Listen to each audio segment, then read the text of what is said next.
உலக அமைதிக்கு ஒரு பெரிய அச்சுறுத்தலாகவும் மனித குலத்துக்கே ஒரு பேரழிவை ஏற்படுத்தக்கூடிய ஒரு விஷயம்னா அது பயங்கரவாதம் தான். ஆக இந்த பயங்கரவாதத்தால் உயிரிழந்த அப்பாவி மக்களை நினைவு கூர்றதுக்காக ஒவ்வொரு ஆண்டும் ஆகஸ்ட் 21 பயங்கரவாதத்தில் உயிரிழந்தவங்களுக்கு அஞ்சலி செலுத்துகிற தினம் அனுசரிக்கப்படுது. இந்த தினம் எப்போலிருந்து அனுசரிக்கப்படுது, இந்த தினத்துடைய சிறப்பு என்ன அப்படிங்கிறதெல்லாம் இன்னைக்கான ஸ்ருதி ரியாக்ஸில் பார்க்கலாம்.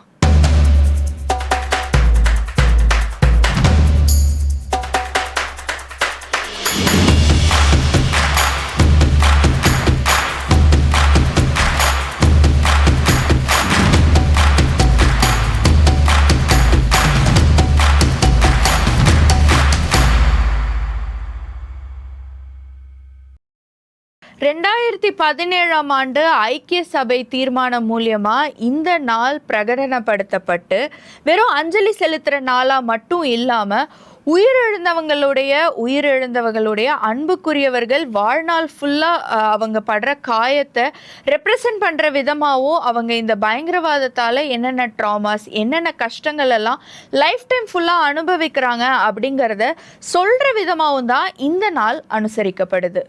இந்த ஆண்டுடைய ஐக்கிய நாடுகள் சபையுடைய அதிகாரப்பூர்வ கரு என்ன அப்படின்னு பார்த்தோம்னா, நினைவுகளின் வழியே ஆற்றுப்படுத்துதல், அதாவது ஹீலிங் த்ரூ மெமரி. ஐநாவுடைய பாதிக்கப்பட்டோர் அமைப்புகள் கூட்டமைப்போடு இணைந்து இந்த கருப்பொருளை தேர்வு செஞ்சிருக்காங்க.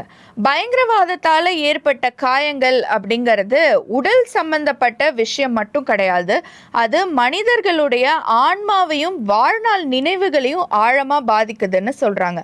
அதனால பாதிக்கப்பட்டவர்களுடைய வலிகளையும் இழப்புகளையும் இந்த சமூகம் மறந்துடாம அதை நினைவுபடுத்துறது தான் அவங்களுக்கு நம்ம தர உண்மையான நீதி மற்றும் மன அமைதிக்கான முதல் படி. அப்படிங்கிறதுனாலே இந்த மைய கருத்தை வலியுறுத்துறது தான் இந்த கருப்பொருளுடைய அர்த்தமா அமைஞ்சிருக்கு. உலகளாவிய அமைதி மற்றும் பயங்கரவாத ஆய்வறிக்கைகளின்படி கடந்த 10 ஆண்டுகளில் பயங்கரவாத தாக்குதலுடைய எண்ணிக்கை குறிப்பிட்ட பகுதிகளில் குறைந்திருந்தாலும் அதனுடைய தாக்கமும் கொடூரமும் ஆப்பிரிக்காவின் சஹேல் பிராந்தியம், மத்திய கிழக்கு மற்றும் தென்னாசியாவுடைய பல பகுதிகளில் இப்போவும் தொடர்ந்து நீடிக்குது அப்படின்னு சொல்கிறாங்க. பயங்கரவாத உயிரிழப்புகளில் சுமார் 70-75% வரைக்கும் ஆப்கானிஸ்தான், ஈராக், நைஜீரியா, சோமாலியா மற்றும் சிரியா போன்ற நாடுகள் அதிகம் பாதிக்கப்படுதுன்னு சொல்றாங்க. தாக்குதல் நடந்த சில நாட்கள்ல உலகம் அதை மறந்துடுது. ஆனா வாழ்நாள் முழுக்க ஊனமுற்றவர்கள், ஆதரவற்ற குழந்தைகள், பெண்களுடைய மறுவாழ்வு மற்றும் வாழ்வாதார உதவிக்கான நீண்ட கால தேவைகள் அப்படிங்கிறது 80% வழக்குகள்ல போதுமான அளவிற்கு கவனிக்கப்படல அப்படின்னு சொல்றாங்க.